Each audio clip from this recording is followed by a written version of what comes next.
Hi friends, அஸ்ஸலாமு அலைக்கும். இன்றைக்கி நம்ம வீடியோவில் என்ன பார்க்க போகிறோம் அப்படின்னா, பருப்பு கடையிறது தான் பார்க்க போகிறோம். இதுக்கு இன்றைக்கி நான் 1 கிளாஸ் அளவுக்கு துவரம் பருப்பு, நான் ரேஷன் பருப்பு தான் எடுத்திருக்கேன். அதை நல்லா 3லேருந்து 4 டைம் வரை வாஷ் பண்ணிவிட்டு, அது கூடவே ஒரு மீடியம் சைஸ் தக்காளி, 10 பல் பூண்டு, ஒரு வெங்காயம் சேர்த்துக்கிறேன். நான் இன்றைக்கி வெங்காயம் சேர்க்கலை. கொஞ்சமாக மஞ்சப்பொடி, உப்பு, தண்ணி, அந்த பருப்பு தக்காளி எல்லாம் மூழ்கிற அளவுக்கு தண்ணி சேர்த்து ஒரு 3 விசில் வச்சுக்கோங்க. இப்போ பாருங்கள், பருப்பை வேக வச்சு எடுத்தாச்சு. இதை ஒரு பருப்பு கடையிற மத்து இல்லைன்னா விஸ்கு எதையாவது வச்சு கொஞ்சமாக மசிச்சு விட்டுக்கோங்க.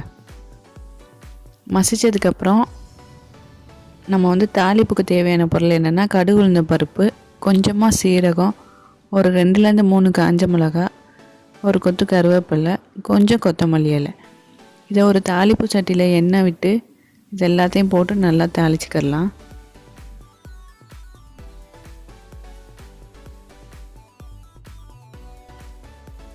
இந்த தாளிச்சதை அப்படியே எடுத்து நம்ம மசிச்சு வச்சுருக்க பருப்பு கூட சேர்த்து கலந்து விட்டுக்கலாம்.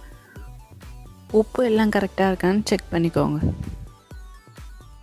இப்போ கடைசியாக நம்ம கொத்தமல்லி இலையை கொஞ்சமாக சேர்த்துக்கலாம்.